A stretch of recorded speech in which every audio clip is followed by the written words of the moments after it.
Hello दोस्तों, अपन पढ़ रहे हैं भारत का भूगोल। भारत के भूगोल की ऑनलाइन क्लास में आप सभी का स्वागत है। ये लिख देता हूँ भारत का भूगोल।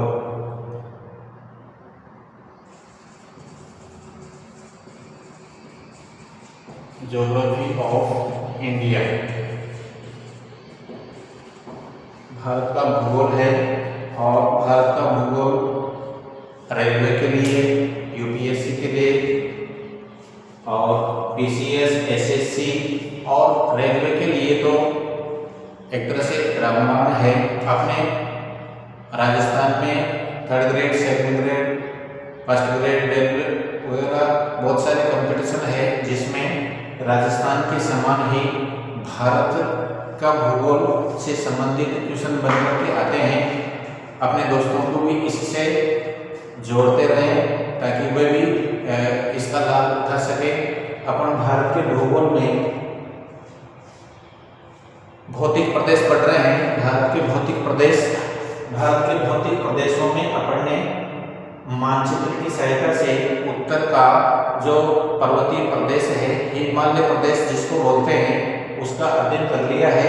3 भागों में बांट करके और कौन कौन सी पर्वत श्रेणियां हैं, उनके बनने वाले दर्रे वगैरह, इनका विस्तार से अध्ययन कर लिया है।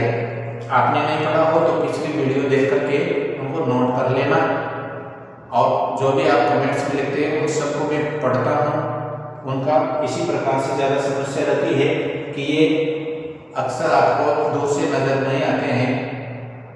इसको थोड़ा जूम कर लिया करो। वैसे अपन ने बहुत सारा सुधार कर लिया है, ठीक है। तो बिना देरी के अपन बाय डायग्राम के भारत का भूगोल पढ़ते हैं। और फिजिकल पार्ट्स चल रहे हैं। इंडिया के फिजिकल पार्ट्स यानी भौतिक प्रदेशों को अपन ने 5 भागों में बांट करके इसका डिवाइडेशन कर लिया है, जिसमें अपन ने उत्तर का पर्वतीय प्रदेश, हिमालय प्रदेश को पढ़ लिया। दूसरे नंबर का चल रहा है अपने उत्तर का विशाल मैदान।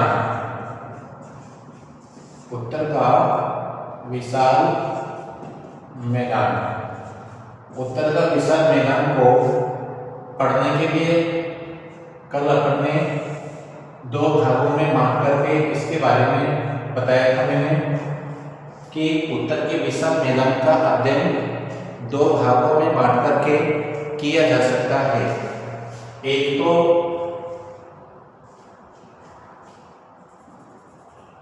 प्रादेशिक आधार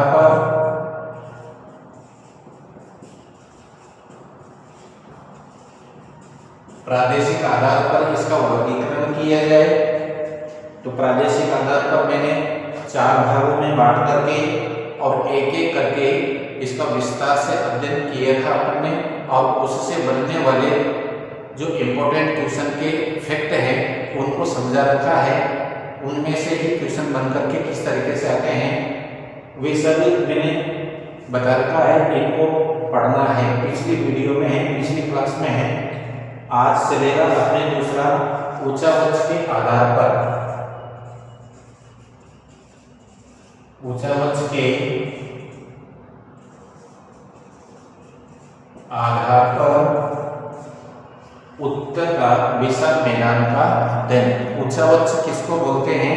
धरातलीय स्थल आकृतियां बनने के आधार पर ऊबड़ खाबड़ का जो भूमि अलग अलग स्थल आकृतियां बनाती है, उसके आधार पर ऊंचा वृक्ष के आधार पर कहा जा सकता है, ठीक। तो बिल्कुल स्लो स्पीड में एक एक चीज को स्पष्ट रूप में समझते हुए डायग्राम की सहायता से पढ़ेंगे और वही चीजें पढ़ेंगे जो परीक्षा में आने लायक है। फालतू चीजें से तो बहुत बड़ी बड़ी किताबें भरी पड़ी है, उनको समझने की आवश्यकता नहीं है। एक तरह से सिर दर्द करने वाली चीजें हैं। ये बिल्कुल छोटे वीडियो में बनी हुई चीजें हैं और एक वीडियो से एक फैक्ट कंप्लीट हो जाता है। इसलिए इसको पढ़ने में भी दिक्कत नहीं है। बार बार उसको रिपीट करते हुए अच्छी तरह से पढ़ते हुए अपने दोस्तों को भी इससे जोड़ते रहें। तो उच्चावच के आधार पर भारत का उत्तर का विशाल मैदान का अध्ययन करते हैं। तो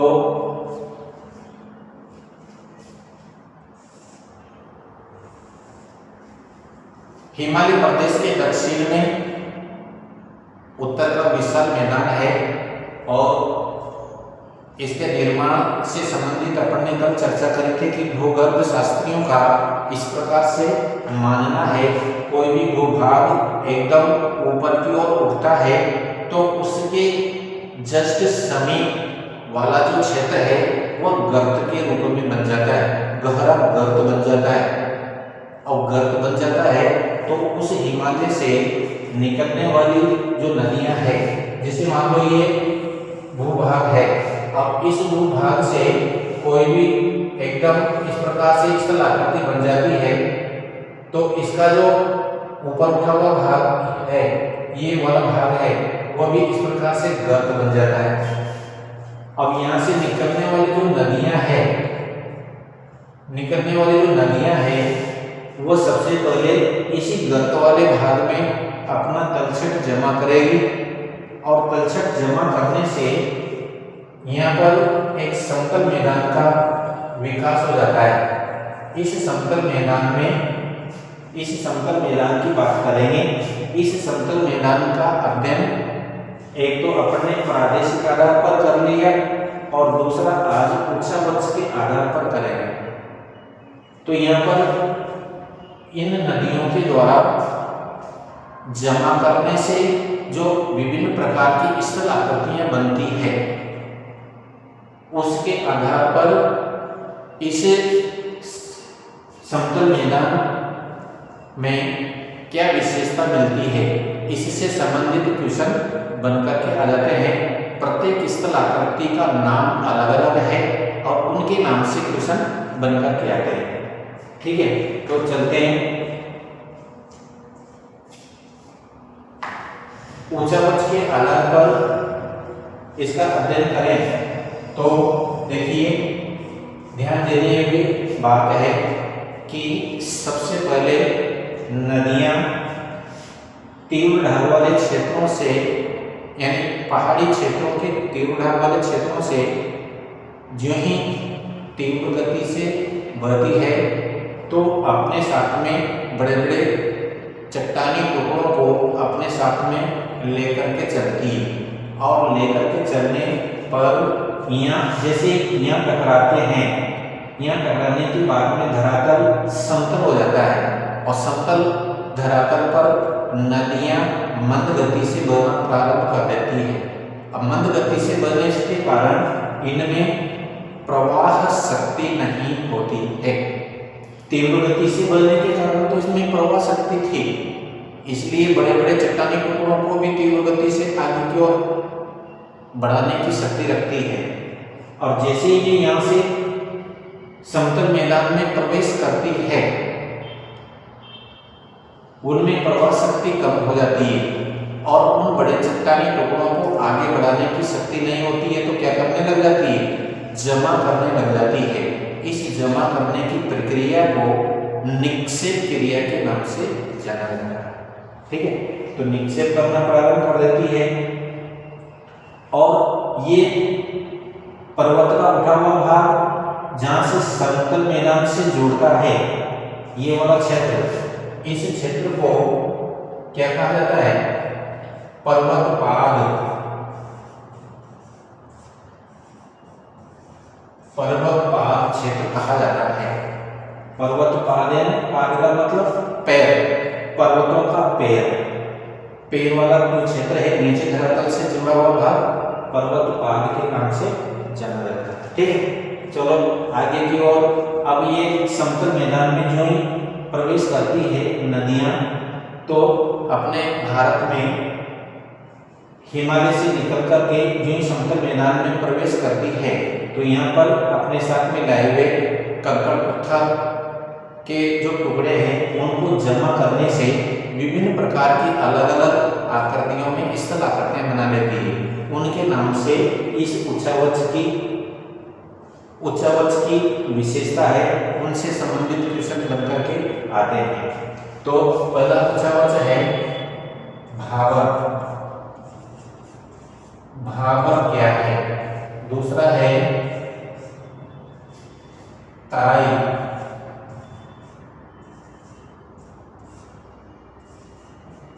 तराई क्षेत्र।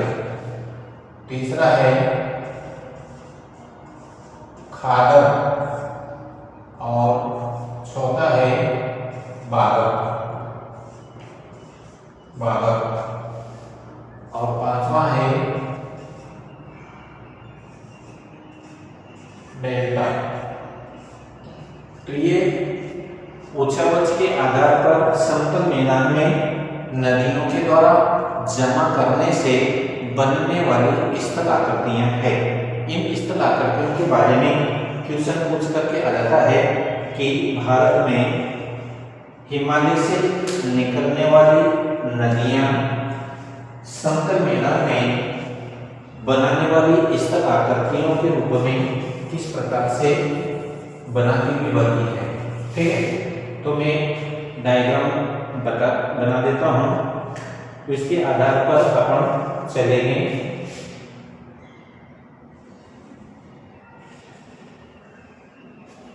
डायग्राम के माध्यम से इस प्रकार से समझने की कोशिश करना।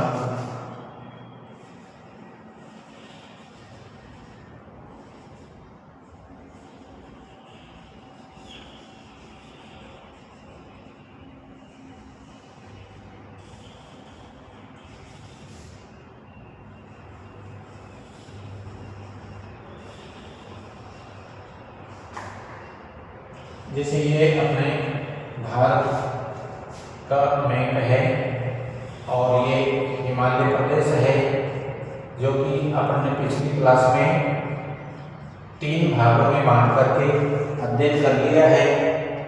और ये समतल मैदानी क्षेत्र है। इसकी लंबाई चौड़ाई विस्तार अपन ने पिछली क्लास में पढ़ ली है। अब इस हिमालय प्रदेश के ऊंचे क्षेत्र से बहने वाली जो गंगा, सिंधु, ब्रह्मपुत्र और इनकी सहायक नदियां हैं, वे समतल मैदान में प्रवेश करती है। तो तीव्र धारा पर बहती हुई बड़े बड़े चट्टानी टुकड़ों को अपने साथ में लाती है और फिर मैदानी प्रदेश में जो प्रवेश करती है तो उन टुकड़ों को वह दूसरे स्थान तक स्थानांतरण करने की प्रवाह शक्ति नहीं रखती है, जिससे जमा करना प्रारंभ कर देती है। अब कौन से स्थान पर कौन से टुकड़ों को जमा करती है, जिसमें कंकड़, पत्थर, बजरी वगैरह छोटी महीन बारीक कण हैं, इस प्रकार के कण रहते हैं, उनको कौन से स्थान पर जमा करती है और उससे किस प्रकार की स्थल आकृतियां बनती है, उससे संबंधित क्वेश्चन बनकर के आ जाते हैं। तो इस प्रकार के ये 5 स्थल आकृतियां बनती है और ये समतल मैदानी क्षेत्र में बनाती हुई यहाँ पर ये बंगाल की खाड़ी में गिर जाती है। तो बंगाल की खाड़ी में गिर करके इस प्रकार की स्थल आकृतियां बनाती है और ये मैदानी प्रदेश में बनाती है। तो सबसे पहले देखते हैं भाबर प्रदेश। ये मैंने यहाँ लिख दिया भाबर, पहला नंबर का भाबर।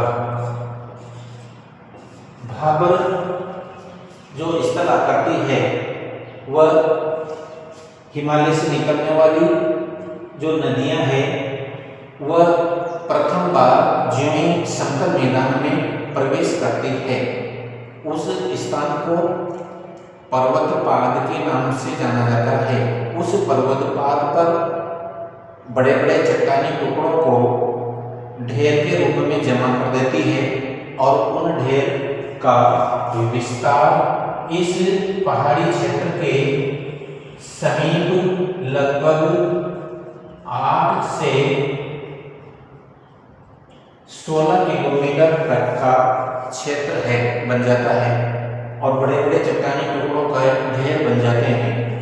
तो तो इस क्षेत्र में एक लंबी सकरी पट्टी के रूप में उन चट्टानी टुकड़ों का ढेर जमा हो जाता है और उस चट्टानी टुकड़ों में उन नदियों की धाराएं भी नजर नहीं आती है।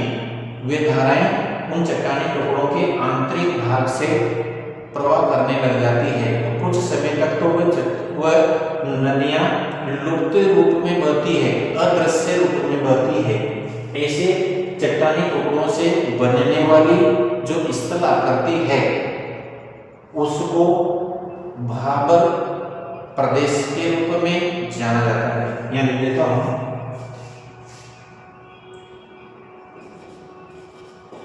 पर्वतपाद क्षेत्र में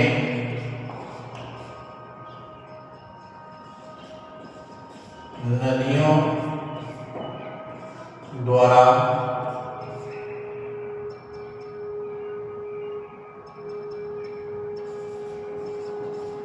चट्टानी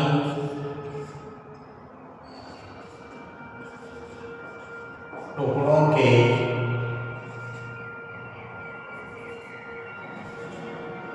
ढेर से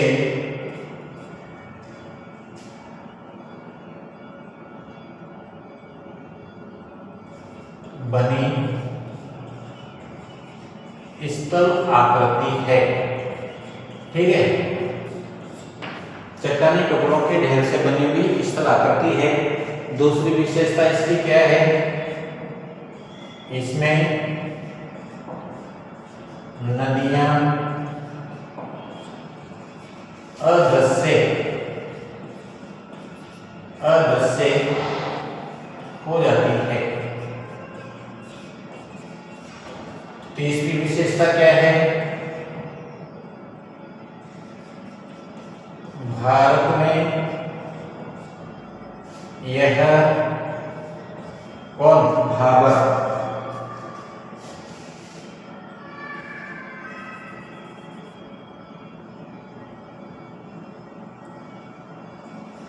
हिमालय की शिवालिका के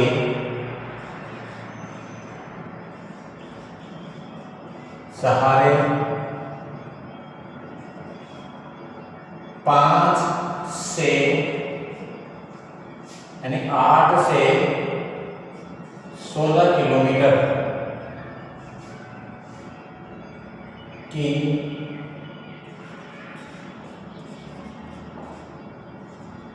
चौड़ी पट्टी में बना ढेर है। ठीक है, तो ये भाबर की विशेषता है। पर्वतपात क्षेत्र में नदियों द्वारा चट्टानी टुकड़ों से जमा करने से बने हुए ढेर होते हैं और इसमें नदियां अदृश्य रूप में बहती है, क्योंकि बड़े बड़े ढेर बन जाते हैं तो नदियों की अलग अलग धाराएं विभाजित होकर के और उनके आंतरिक भाग से बने लग जाती है। कालांतर में वे चट्टानी टुकड़े चट्टानी रूप धारण कर लेते हैं और इसमें अदृश्य रूप में बहते हैं। और भारत में ये हिमालय की जो शिवालिका पहाड़ियां है, उस शिवालिका पहाड़ी के समीप इस प्रकार से एक लंबी सकरी पट्टी का रूप धारण हो जाता है। इसको भाबर के नाम से जाना जाता है। इनमें चट्टानी टुकड़े अधिक होने के कारण कृषि विकास के लिए इसका उपयोग नहीं है। दूसरा चलते हैं तराई प्रदेश, ये दूसरे नंबर का है। तराई प्रदेश भाबर प्रदेश के दक्षिण में नदियां इन चट्टानी टुकड़ों के ढेर से जैसे ही बाहर निकलती है, अलग अलग जलधाराओं में बहती हुई आगे की ओर बढ़ती है, तो बड़े चट्टानी टुकड़े तो इन ढेरों में जमा हो जाते हैं। बड़े चट्टानी टुकड़े तो यहाँ पर जमा हो गए। अब नदियां अलग अलग धाराओं में धीमी गति से मैदानी क्षेत्र में बहती हुई इनके साथ में बचे हुए छोटे महीन बारीक रेतीले कण और मिट्टी के कण इनकी तटीय मैदानी क्षेत्र में जमा करने लग जाती है और इनके तटीय मैदानी भाग एक दलदल के रूप में विकसित हो जाते हैं। उस दलदल के मैदानी क्षेत्र को तराई प्रदेश के नाम से जाना जाता है। और समझ लो, इस भाबर प्रदेश से निकलने के बाद में भारत में दक्षिण की ओर बढ़ती हुई और ये नदियां दृश्य रूप में अलग अलग धाराओं में बढ़ने लग जाती है। अपने साथ में लाइवे, महीन, बारीक, रेतीले और मुलायम मिट्टी के कणों को अपने तटीय क्षेत्र में जमा करने से दलदली भाग विकसित हो जाता है। उस दलदली क्षेत्र को तराई प्रदेश के नाम से जाना जाता है। आगे समझ में,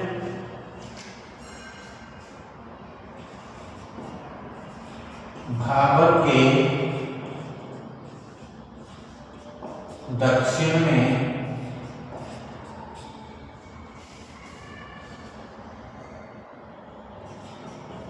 महीन, बारीक,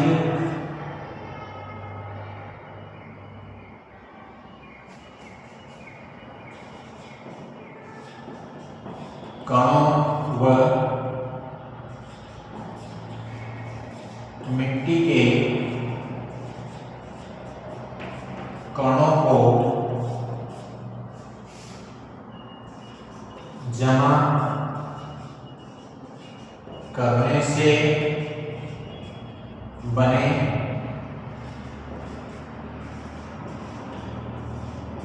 दलदली भाग होता है। ठीक है, ये इंडिया में भाबर के दक्षिण में बनता है और मोटे चट्टानी कण तो इस ढेर में जमा हो जाता है। उसके बाद में महीन, बारीक कणों व मिट्टी के कणों के जमा करने से एक दलदली भाग विकसित हो जाता है और इस दलदली भाग में उपजाऊ मिट्टी का निक्षेप ज्यादा होता है। इसलिए कृषि उत्पादन के लिए, वनस्पति उत्पादन के लिए अधिक उपयुक्त माना जाता है। दूसरी पहली विशेषता तो ये हो गई। दूसरी विशेषता है इसमें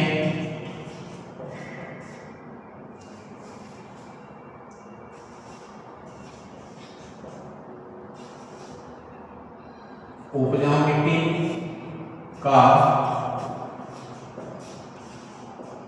निक्षेप होने के कारण कृषि के लिए उपयुक्त है। ठीक है, ये लिखा है कि इसमें उपजाऊ मिट्टी का निक्षेप भी होता है, इसलिए कृषि उत्पादन के लिए यह प्रदेश उपयुक्त माना जाता है। तो तराई प्रदेश इस प्रकार से है। भाबर और तराई, खादर, बाबर, डेल्टा, इनके बारे में यूपीएससी सेट में क्वेश्चन पूछे जाते हैं। तो जिस कंपटीशन में भी भारत का भूगोल आता है उनके लिए ये इंपॉर्टेंट चीजें हैं। दूसरा है खादर प्रदेश। तीसरे नंबर का यहाँ लिख देता हूँ, ये तीसरा नंबर खादर। खादर क्या है? जैसे तराई प्रदेश से नदियां आगे की ओर बढ़ती है, अपने साथ में घुलनशील चूना पत्थर के कण अपने तटीय क्षेत्र में धीमी गति से बढ़ने के कारण उनको जमा करना प्रारंभ कर देती है और लंबे समय तक तटीय क्षेत्र में जमा करते रहने से ये चूना पत्थर के कण कठोर होकर के इसके तटीय क्षेत्र में परत बाय परत जमा होते रहने से इनके तटीय भाग अधिक ऊंचे हो जाते हैं और कठोर होने से ये एक तरह से पत्थर की तरह मजबूत बन जाते हैं, चट्टानी रूप धारण कर लेते हैं और इतना अधिक ऊंचे हो जाने के कारण वहां तक बाढ़ का पानी भी नहीं पहुंच पाता है। ऐसे जमा करने से जो नदियों के तट कठोर और ऊंचे बनते हैं उनको खादर के नाम से जाना जाता है। स्टेप बाय स्टेप बता रहा हूं मैं। तराई क्षेत्र से दक्षिण की ओर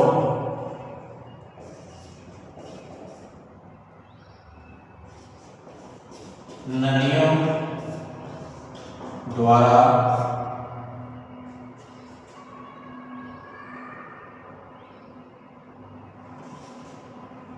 घुलनशील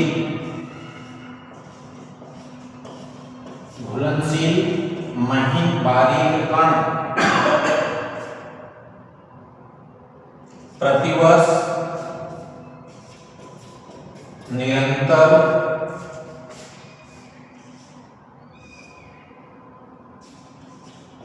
तटीय भागों में जमा करने से तट अधिक ऊंचे हो जाते हैं और अधिक ऊंचे होकर कठोर रूप धारण कर लेते हैं पत्थर की तरह। अधिक ऊंचे तटीय भाग अधिक ऊंचे हो जाएंगे तो पानी नीचे की ओर तीव्र गति से बहता हुआ आगे की ओर बढ़ जाएगा, जहां पर बाढ़ का पानी भी नहीं पहुंच पाता है। ऐसे क्षेत्र को नदियों के द्वारा जमा करने से बनने वाली स्थल आकृति को खादर के नाम से जाना जाता है। ठीक है, तो दूसरी विशेषता इसकी, ये तो पहले हो गई, और दूसरी विशेषता है इसमें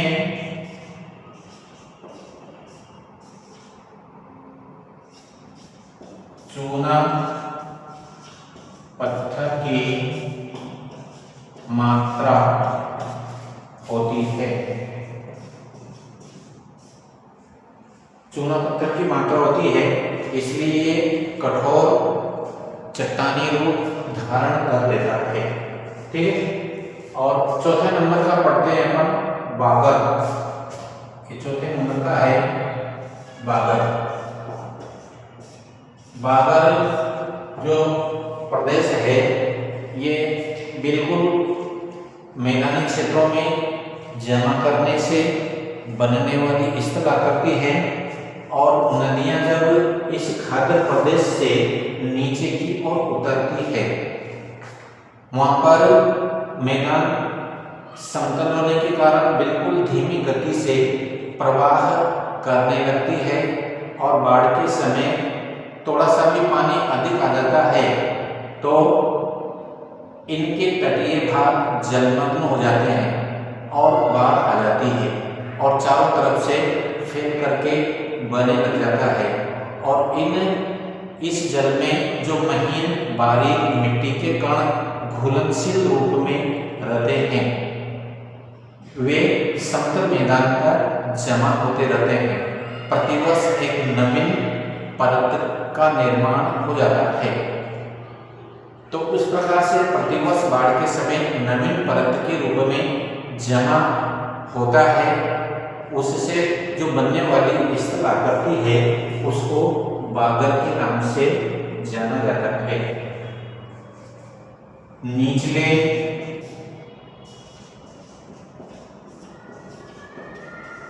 मैदानी प्रदेश में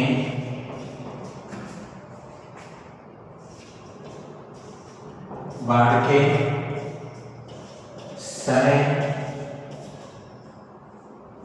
नदियों द्वारा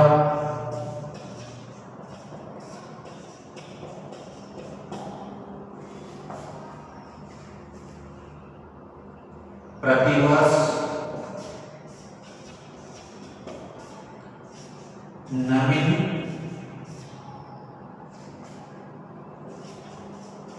मृदा की परत जमा हो जाती है। इस प्रकार से जमा होने से बनने वाली एक समतल मैदान का रूप धारण कर लेती है और इसमें उपजाऊ मृदा की निक्षेप होता है और कृषि उत्पादन के लिए इसका बड़ा महत्व है, इसलिए इसको बागर प्रदेश के नाम से जाना जाता है। दूसरी विशेषता है कि ये बाढ़ ग्रस्त क्षेत्र होते हैं, बाढ़ग्रस्त क्षेत्र होते हैं। ठीक है, थोड़ा सा भी पानी ज्यादा आते ही बाढ़ आ जाती है और इनके तटीय भाग जलमग्न हो जाते हैं। और पांचवा है अंतिम डेल्टा। तो डेल्टा नदियां अंतिम अवस्था में अपने साथ में लय हुए अपरदनात्मक और निक्षेपात्मक जो अपरदनात्मक पदार्थ हैं उनका समुद्र में गिरने से पहले अपने मुहाने पर जमा करने से छोटे छोटे टीले बन जाते हैं और वर्षा के दिनों में इन टीलों के मध्य जल जमा हो जाने से एक दलदल रूप बन जाता है और नदियों की विभिन्न धाराएं अलग अलग रूप में जमा होती हुई और समुद्र में गिरती है। तो इस प्रकार के जो जमा करने से एक दलदल का विकास हो जाता है उसको डेल्टा के नाम से जाना जाता है। डेल्टा शब्द जापानी भाषा का डेल्टा से बना है। ये लिख देता हूं, अंधेरा में होने लगा है। ये डेल्टा डेल्टा नदियों की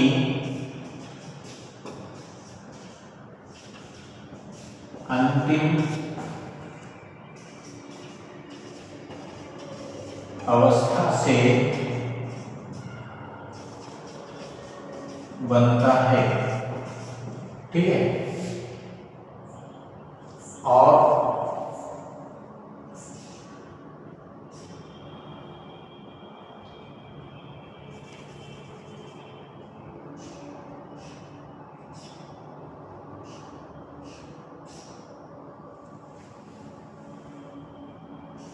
यह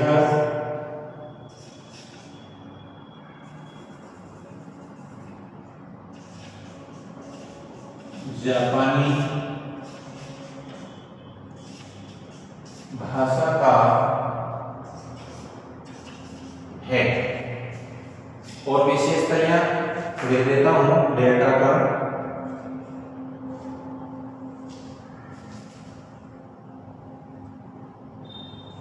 तीसरे नंबर की विशेषता है डेल्टा भारत का गंगा ब्रह्मपुत्र का डेल्टा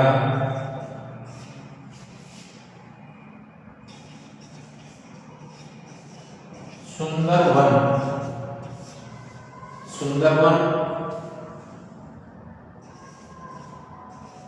डेल्टा है। और विशेषता है यह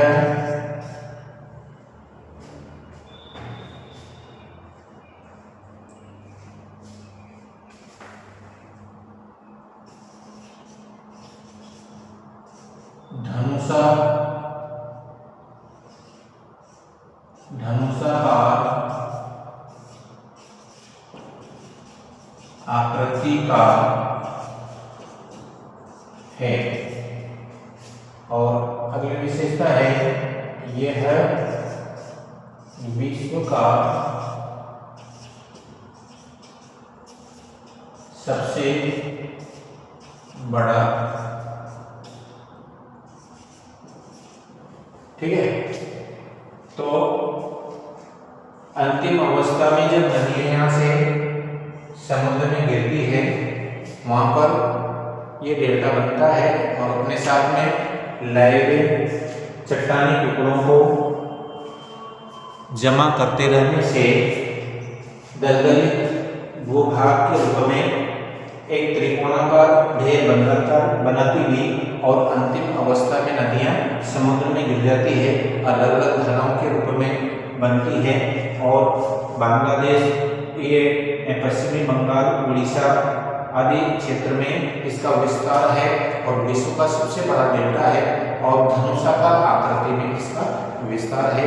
तो इनको डायग्राम से समझते हुए एक एक चीज को अच्छी तरह से पढ़ना है, ठीक है। और जो चीज भी समझने में नहीं आई बेशक पूछना, उसमें मैं एक एक चीज को अच्छी तरह से समझाता हुआ चलूंगा। तो ये अपने आज उत्तर का विषय मैदान को दो भागों में बांट करके इस प्रकार से अध्ययन किया। आप बने रहें, धन्यवाद।